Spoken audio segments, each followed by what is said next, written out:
মুহাম্মদ সাল্লাল্লাহু আলাইহি ওয়াসাল্লাম পিতার নাম আব্দুল্লাহ, আব্দুল্লাহর পিতার নাম আব্দুল মুত্তালিব, মুত্তালিব পিতার নাম হাশিম, হাশিমের পিতার নাম আব্দে মানাফ, আব্দে মানাফের পিতার নাম কুসাই, কুসাইর পিতার নাম কিলাব, কিলাবের পিতার নাম মুররা, মুররার পিতার নাম কাব, কাবের পিতার নাম লুব্বে, লুব্বের পিতার নাম গালিব, গালিবের পিতার নাম ফেহের, ফেহেরের পিতার নাম মালিক, মালিকের পিতার নাম কেনানা, কেনানার পিতার নাম হুজাইমা, হুজাইমার পিতার নাম মুদরিকা, মুদরিকার পিতার নাম ইলিয়াস, ইলিয়াসের পিতার নাম নাদার, নাদারের পিতার নাম আদনান, আদনানের পিতার নাম উদ, উদের পিতার নাম মুকাওয়াম, মুকাওয়ামের পিতার নাম নাহুর, নাহুরের পিতার নাম তাইরা, তাইরার পিতার নাম ইয়ারাব, ইয়ারাবের পিতার নাম ইয়াসদার, ইয়াসদার পিতার নাম নাতিব, নাতিবের পিতার নাম হযরত ইসমাঈল আলাইহিস সালাতু ওয়াস সালাম, হযরত ইসমাঈল আলাইহিস সালাতু ওয়াস সালাম পিতার নাম হযরত ইব্রাহিম আলাইহিস সালাতু ওয়াস সালাম, হযরত ইব্রাহিম আলাইহিস সালাতু ওয়াস সালামের পিতার নাম আযর বা তারেক, তারেকের পিতার নাম শারু, শারুর পিতার নাম আরগু, আরগুর পিতার নাম আবির, আবিরের পিতার নাম শালিক, শালিকের পিতার নাম আবাকশাদ, আবাকশাদের পিতার নাম শাম, শামের পিতার নাম হযরত নূহ, হযরত নূহ আলাইহিস সালাতু ওয়াস সালাম পিতার নাম লামাক, লামাকের পিতার নাম মুতাওয়াশশির, মুতাওয়াশশিরের পিতার নাম হযরত ইদ্রিস,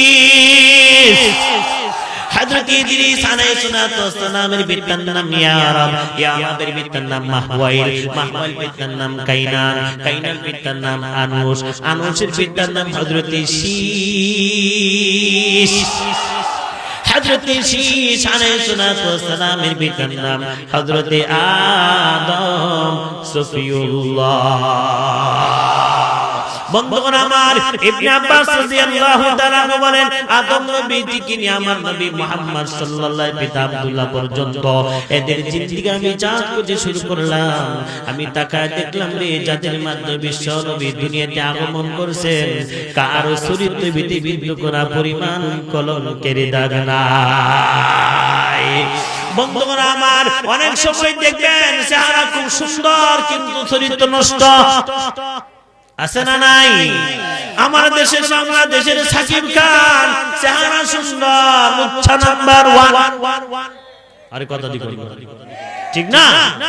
বুবুলি চেহারা সুন্দর চরিত্র নষ্ট, ফরিমুনি চেহারা সুন্দর চরিত্র নষ্ট, বিয়ার আগে বাচ্চা হইছে চরিত্র বালা, কথা দি কর না। তার মানে অনেক সময় মনে হয় চেহারা সুন্দর কিন্তু চরিত্র নষ্ট হয়ে যায়। দোস্তে আব্দুল্লাহ চেহারা কিন্তু কম সুন্দর ছিল না, আব্দুল্লাহ চেহারা এতটাই সুন্দর ছিল রে।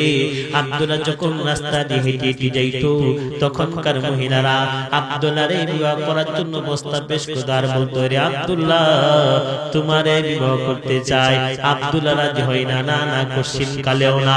মহিলা যখন রাজি করাইতে পারে না, এবার আব্দুল্লাহরে লোভ দেখাইতে শুরু করলো, হে আব্দুল্লাহ একটা বার তোমার সাথে শুধুমাত্র মিলন হবে, মিলন, মিলনের বিনিময়ে তোমাকে 50টা উট আমরা পুরস্কার দেব।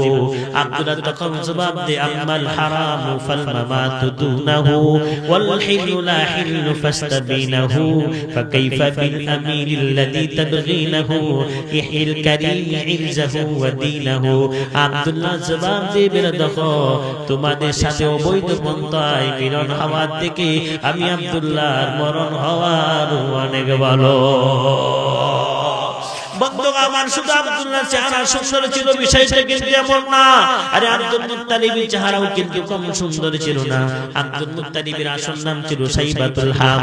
আব্দুল মুত্তালিব যখন রাস্তা দিয়ে হেঁটে হেঁটে যাইত তখনকার কবিরা আব্দুল মুত্তালিবের চেহারা দিকে তাকায় তাকায় কবিতা রচনা করত, আলা সাইবাতুল হামদিল্লাযী কানা ওয়াজহু على شيبة الحمد الذي كان وجهه يزيء ظلام الليل كالقمر البدري।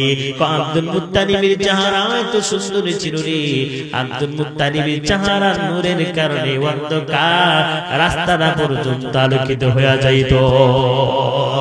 বন্ধুগণ আমার, চেহারা সুন্দর থাকলে অনেক সময় চরিত্র নষ্ট হয়ে যায়। আব্দুল্লাহ চেহারা কম সুন্দর ছিল না, চরিত্রে কলঙ্কের দাগ ছিল না। আব্দুল মুত্তালিব চেহারা কম সুন্দর ছিল না, চরিত্রে বিন্দু কোনা পরিমাণ কলঙ্কের দাগ ছিল না।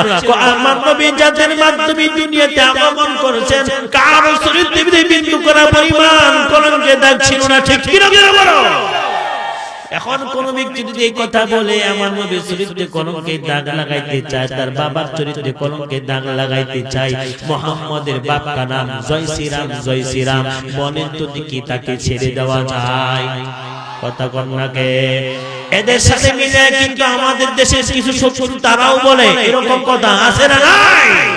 আরে বাজার আমি নেত্রকোনা মানুষ, আপনারা এখানে বিভিন্ন ডিস্ট্রিক্টের মানুষ ধান কাটার পরে গর্তের ভিতর থেকে কেমনে ইঁদুর বার করতে হয় এই কৌশল আমাদের জানা আছে।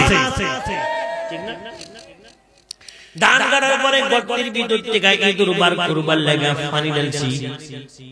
আরে সায়ালুসি জীবন এটা কাম করছেন আপনারা মনে করছেন না? এরপরে পানির যখন খায়া ফুল লেগেছে গা, ইঁদুর তারে ঠান্ডা ধরে না অবস্থান ধরছি, আরেক গাতার পানি ঢালছি। ইঁদুর যখন খাইয়া ফুল লেগেছে গা, ল্যান্ডটার মধ্যে ঠান্ডা দিয়ে ধরে অবস্থার মধ্যে বসছি। এরকম অনেকগুলো ইঁদুর একত্রিত হওয়ার পরে বস্তার উপর অঞ্চলে একটা রশি দিয়ে ভালো করে টাইট করে বাঁধ দিছি। বাঁধ দেওয়ার পরে আঙ্গুর দেশে ক্ষেতের মধ্যে সাক্কা বেড়ে বেলা ওর মুগুর থাকতো, মুগুর। কথা ঠিক কিনা জোরে কর? মুগুরটা লইয়া মাইয়া মাথা সিরে আনেছে। আরে কথা ঠিক না, ঠিক কি করে বলে? তার শুনলেন কেন মুসলমান ইঁদুর বার করার কৌশল আমাদের যারা আছে, নবী সাল্লাল্লাহু আলাইহি ওয়াসাল্লাম কথা বলে সালাম